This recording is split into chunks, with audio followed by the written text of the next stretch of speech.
DocTalk is brought to you by Merck Animal Health, the science of healthier animals. Hey folks, welcome to DocTalk. We're going to have a fun show today. Erica Moscoso and Lyle Wielinga are here with us today. We're going to talk about diversity in veterinary medicine. We're going to talk about how Iowa State University's College of Veterinary Medicine is leading the way and changing the future for veterinarians and for their clients.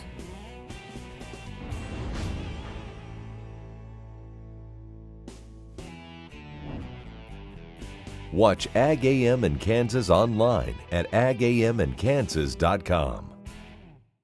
At Farm Credit, we partner with America's farmers who work hard each and every day to grow the food that we all enjoy. It's not an easy task, but it's an important one. Farm Credit is proud to work with farmers and ranchers, lending support in rural America. Okay, looks like it's time for our tour. Welcome to the Fort Wallace Museum. Here at the museum, you're going to find some really interesting stuff like our replica stagecoach from the Butterfield Overland Dispatch. We've got facades from the fort buildings. We've got an 1870s flag. There's a plesiosaur that was discovered locally. We've got the Ray pump organ collection. We're a little bitty place with a great big story, and we'd love to have you.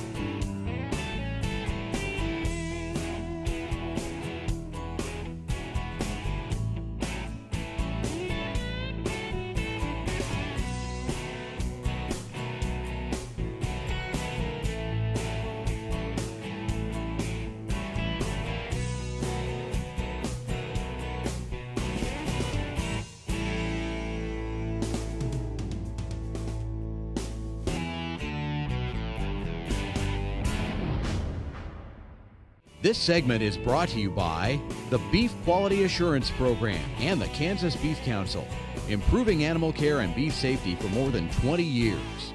Hey folks, welcome to DocTalk. Dr. Dan Thomson here, and we're back home. I'm back home. I'm in Iowa. I'm at Iowa State, where I was a graduate 2 decades ago.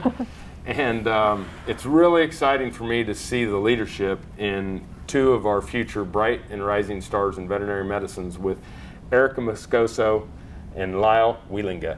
And so, Erica, where are you from? I'm originally from Southern California. Cool. And have you adapted to winter? Yeah, so I actually did my undergrad in Utah, so it's pretty similar with the snow, but it is a lot colder and windier here. Awesome. Lyle?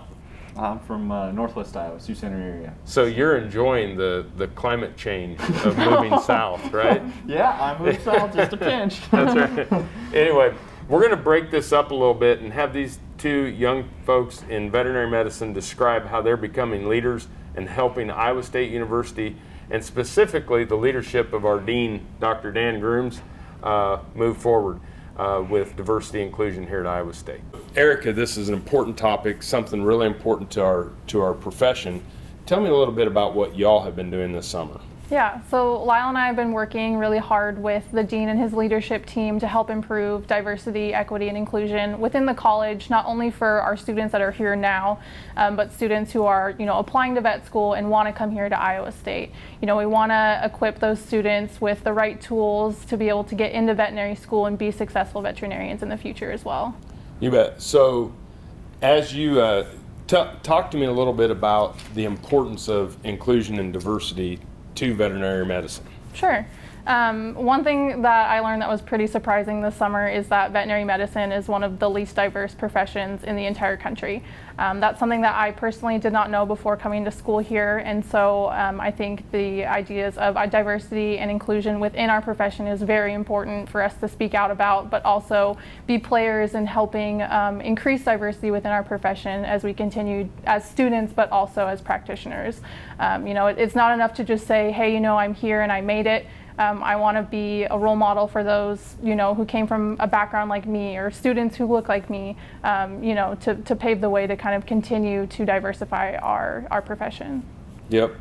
And physiology and histology and things like that are colorblind. You know, except for pink and purple, right? Correct. I think we can all agree on that. Yes. But you know, talk a little bit about some of the things that you were involved with this summer on this program. Sure. There's a ton of different projects Lyle and I have been working on. I think one of our biggest accomplishments is working with Dr. Heather Greenlee, who is the chair of the Diversity and Inclusion Committee. We've been putting together a training and discussion session for the first year students coming in to go through a training that's called EverFi. It's about an hour and a half, 2-hour online training session where they go through and navigate different aspects of diversity and inclusion, whether it be just defining simple words like what is racism, what is privilege, what is an opportunity, things like that, but also dive deeper into, you know, diversity is not just what you see on the outside of somebody. It's their background. It could be something invisible to the public eye. So that's something that's really important for students to know as well. But with that, we're also having students, faculty, and staff members lead a discussion with these students and talking about, you know, what they learned, what they took away from this training, but also talking through some scenarios that veterinarians have shared with us that they've experienced in practice to equip the students, to let them know, hey, you know, these are issues that you're going to face in the future, whether you think that it applies to you or not. Perfect. Well, folks, we're going to take a break. When we come back, we'll be with Lyle Wielinga and Erica Moscoso. We're talking about diversity in veterinary medicine here at Iowa State University, and you're watching DocTalk. Thanks for joining us.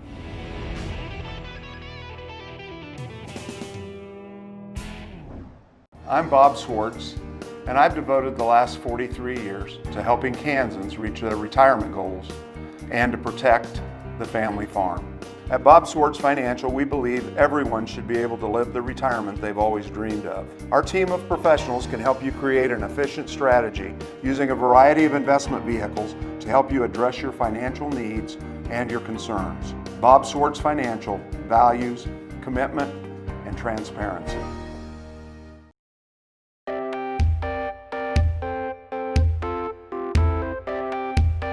Join Ag AM in Kansas, everyone, Monday through Friday mornings on local stations throughout the state of Kansas, and every day on your favorite social media. Monday kicks off with Dr. Dan Thomson on DocTalk, as he's joined by leading veterinarians and nutritionists in food animal production. They discuss current production challenges and tips on how to deal and prepare for those challenges. Tuesdays on Farm Factor, it is our friends here at KFRM Radio with interviews from top experts in agriculture. Wednesday, it is a little of Kansas history with Deb Goodrich on Around Kansas. Thursday, Britton Rucker brings us Ag Etc. This day is filled with agriculture research and ag happenings around the Midwest, including our new Young Leaders in Ag segment. We end the week with Authentic Ag and updates from your local checkoff programs. Make sure to check your local listings or like us on Facebook and Twitter at Ag AM in Kansas and on YouTube at Farming Unlimited TV, so you never miss an episode. Thanks for watching. No one plans to get sick or injured. But when life happens, it's important you and your family are protected. Kansas Farm Bureau health plans are there to provide continued health care coverage to meet your needs.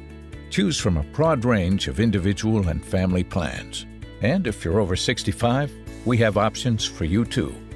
Learn more at kfbhealthplans.com. or contact a Farm Bureau Financial Services agent near you. ValleyVet.com is your one-stop shop for your every animal need. From prescription meds, vaccines, equipment, and more for the ranch to the show ring. Shop ValleyVet.com for fast shipping and great prices. Valley Vet Supply. This segment is brought to you by the Beef Quality Assurance Program and the Kansas Beef Council, improving animal care and beef safety for more than 20 years. Hey folks, welcome back to DocTalk. Dr. Dan Thomson here at Iowa State University, where we have two special guests, Lyle Wielinga and Erica Moscoso, and we're talking about diversity. We have Lyle, you're originally from Sioux Center, Northwest Iowa, and he's down here in vet school. He's a third-year veterinary student. And Lyle, let's talk a little bit about what were some of the things that you were involved with going past the EverFi training. Yeah, so I worked alongside Erica and planning out essentially, testing if the training would be good for our students, a good fit, and then also going through and creating, as Erica was saying, follow-up discussions to create kind of a channel for students to be able to engage in these topics a little bit more, work through some kind of real-life scenarios with these issues, and be able to develop students' ability so that they can work through these challenges in the future.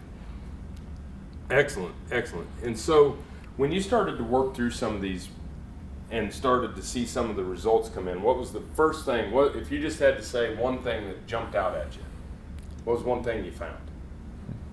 I guess that students thought it was going to be beneficial and helpful, the training, and just a good topic to start talking through so that students feel comfortable in school and whatnot. What's something that you take with you from working on this project this summer?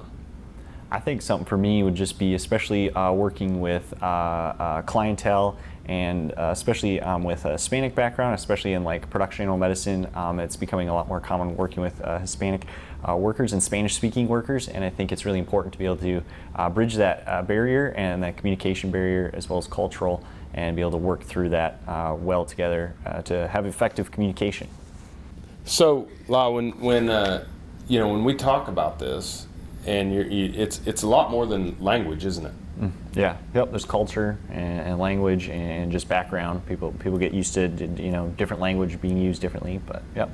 I'll ask you one more question, and then we're gonna take a break here. But I've worked in feedlots. I've worked in many different areas in veterinary medicine, dogs, cats.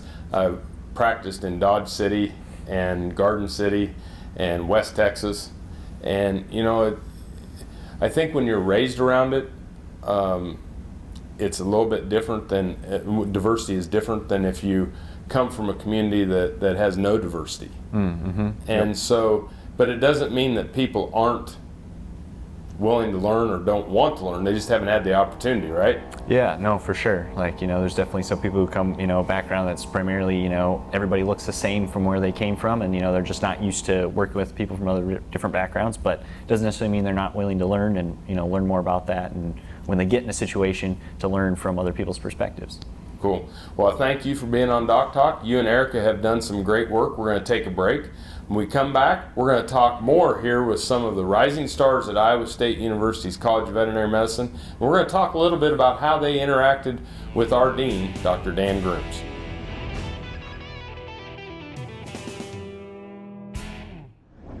Hey, welcome to Cattle First, sponsored by Boehringer Ingelheim Vet Medica. There are two reasons why animals get sick: overwhelming dose of a pathogen or a suppressed immune system.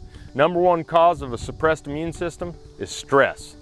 We need to make sure that we decrease the stress of cattle. Low stress cattle handling, acclimating these cattle when they come to your facility, making sure that cattle can trust you.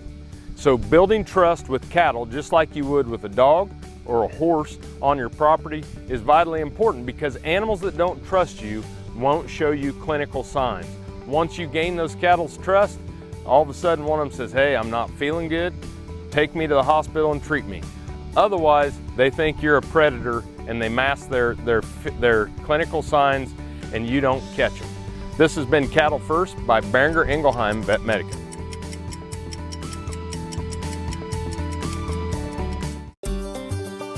Welcome to the Western Kansas Wildlife Travel Center, right here in my hometown of Oakley, Kansas.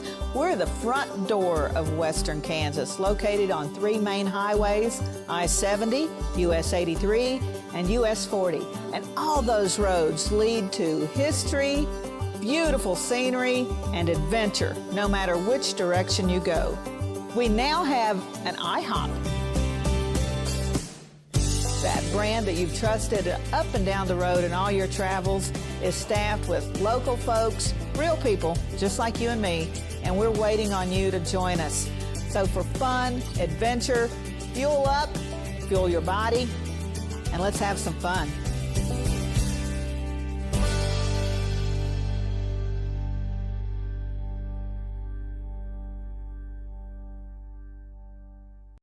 Kansas Corn reminds you that E15 fuel is the right choice for every kind of driver. For the car enthusiast, E15 has higher octane.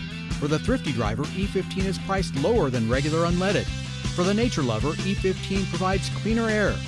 For the shopper who buys local, E15 has more ethanol from our Kansas corn farms. Choose E15 for a higher octane, lower price, cleaner American fuel. Message from the Kansas Corn Commission. Learn more at kscorn.com. ValleyVetcom is your one-stop shop for your every animal need. From prescription meds, vaccines, equipment, and more for the ranch to the show ring. Shop ValleyVet.com for fast shipping and great prices. Valley Vet Supply. This segment is brought to you by the Beef Quality Assurance Program and the Kansas Beef Council, improving animal care and beef safety for more than 20 years. Hey folks, welcome back to DocTalk. Dr. Dan Thomson here at Iowa State University with Lyle Wielinga and Erica Moscoso, and we're talking about diversity and inclusion in Iowa State. We talked about the EverFi project, Lyle. Yep. Y'all have another program that you've been working with as well, correct? Yes, yep. No, we've been working with our admissions counselor, Deanna Gerber, and working through, just kind of looking through the applications over the last 5 years, specifically looking at students who applied from, or who are from underrepresented backgrounds, and essentially looking at like what schools they applied from and how can we potentially, make sure we're targeting those schools for recruitment, as well as like communicating with those schools so that those students who do apply can be good, can be highly competitive applicants. So and so, I think that a lot of times we take things for granted in agriculture. We get up in the morning, we go to work, we work in a diverse culture in the real world. Mm-hmm. And you get to some of our, just as Erica mentioned, in our veterinary profession, and maybe we don't have such a diverse group of people. And so you kind of lose track of what that means, but you also maybe are hypersensitive to some of the issues that you don't know aren't really as big a deal as what you think when you as far as working together on a day-to-day basis. That said, I can't tell you how important it is to agriculture that y'all are doing this work. I can't tell you how important it is to our veterinary profession that you're doing this work. There's no tolerance for racism. There's no tolerance for sexism or exclusion of any kind. It's not the way a faith-based industry or profession acts. Absolutely. So I commend you guys for doing this. So tell me a little bit about what you've been doing with the admissions. Yeah, so essentially just kind of going through and trying to gather some data essentially has been definitely part of it. Just kind of get where are students applying from, what are potential barriers to students applying, if we need to adjust things in our admissions process or what that looks like. Then another big component of it is getting into contact with pre-vet club and vet club advisors to be able to let them know exactly what our requirements are at Iowa State, so that when they're sending students to apply to Iowa State, that they have a competitive application, so that we can assure that more they can get in. So in a nutshell, from what Erica's described, y'all are working on the environment and the culture here within the veterinary school. Yep. And two, you're working really hard to make sure that the admissions process is not exclusive. Yeah. And helping people, regardless of their background, gain access or at least have visibility to the access with this great profession. Yeah, absolutely. We want to get everybody an opportunity to apply and to increase, to be able to get more applicants from diverse backgrounds to apply so that we can continue to move that forward. Yeah, because I think that when you look at applications, and I've been on admissions committees, and regardless of what it is in college, the diversity of your application pool equals the diversity of your classes. Yep. And so if you don't have a diverse applicant pool, and it gets out to education, right? Recruitment, education, getting people excited about being veterinarians. Exactly. So, Lyle, I want to say thanks. We're going to take a break, folks. We're going to come back. We're going to get Erica Moscoso here on the set, and we're going to talk about the Dean's Initiative and Internship program here at Iowa State University.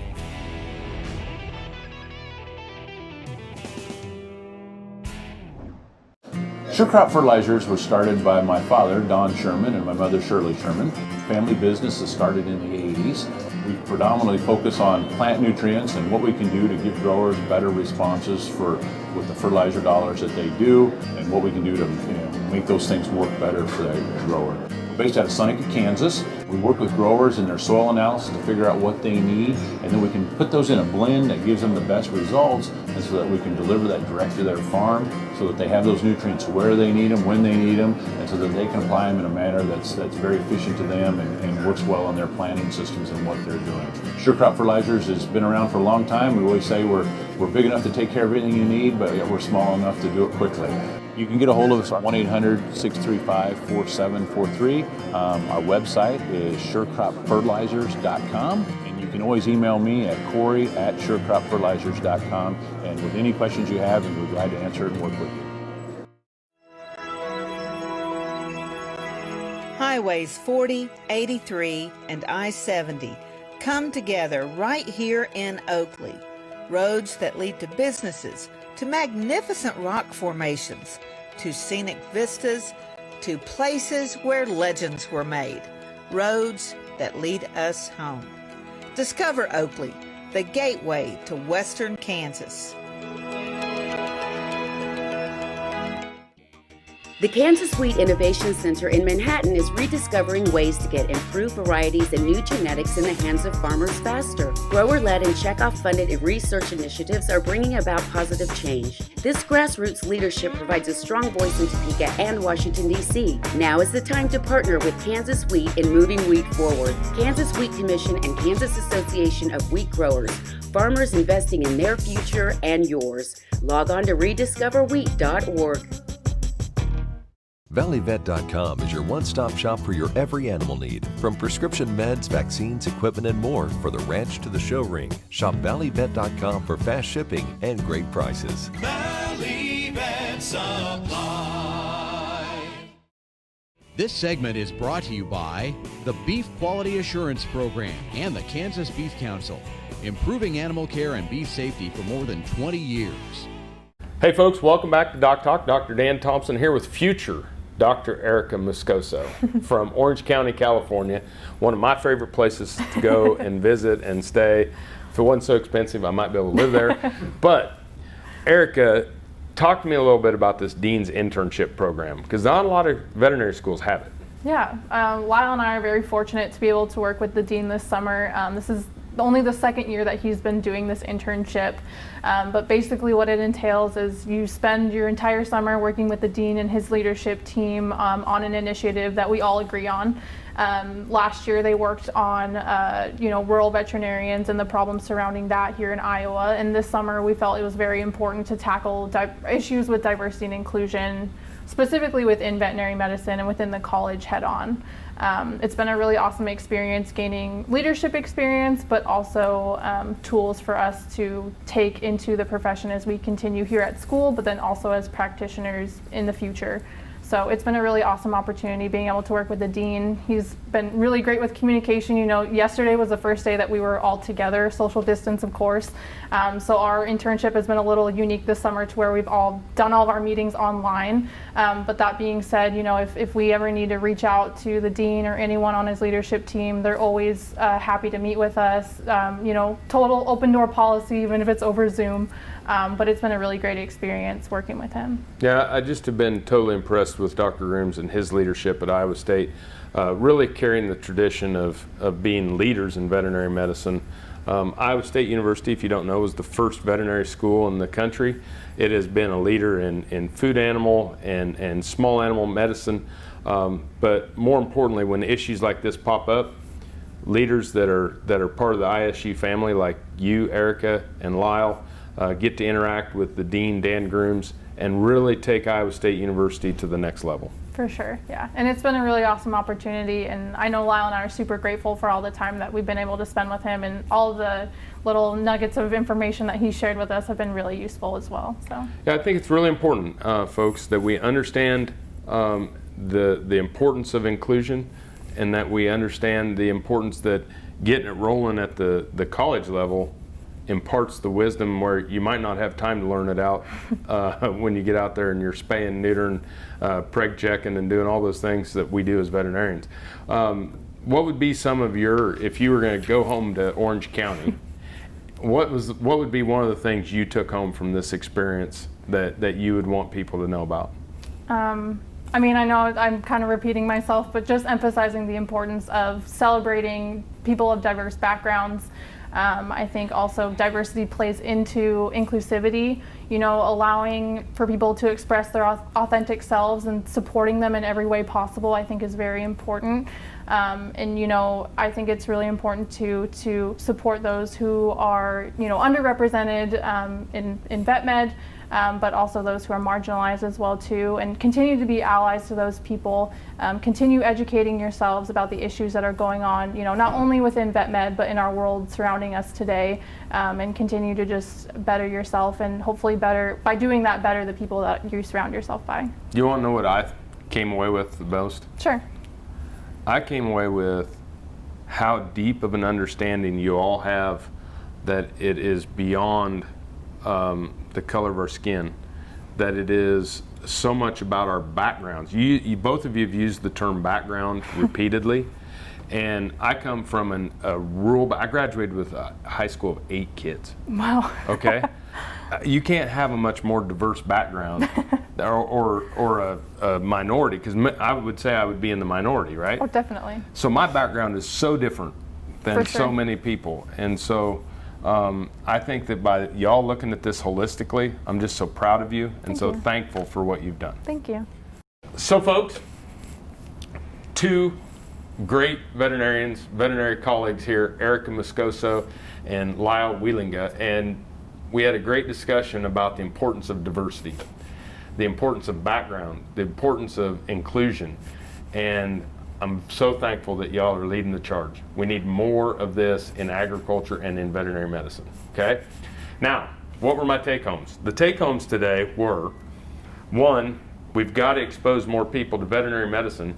We've got to expose more people from diverse backgrounds to agriculture. Everything that's included with food production, companion animals, all of that, and let them understand there's a great way to be a servant leader in your community.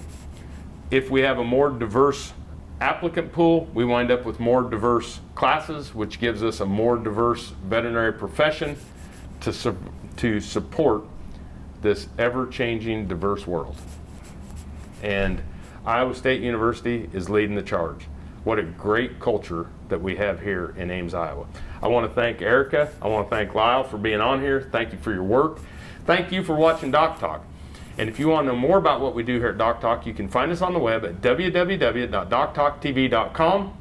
I'm Dr. Dan Thomson here at Iowa State University with Lyle and Erica, and we'll see you down the road.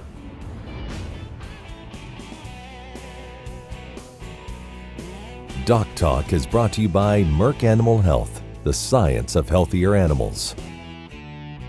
Watch Ag AM in Kansas online at agaminkansas.com. In 1821, a trade route was opened from Missouri in the United States across prairies and mountains to Mexico. In 2021, we will mark 200 years of epic conflicts and grand adventures, larger-than-life personalities, and sweeping landscapes. Join us on an historic journey. The Santa Fe Trail lives on. Find us on social media or santafetrail.org.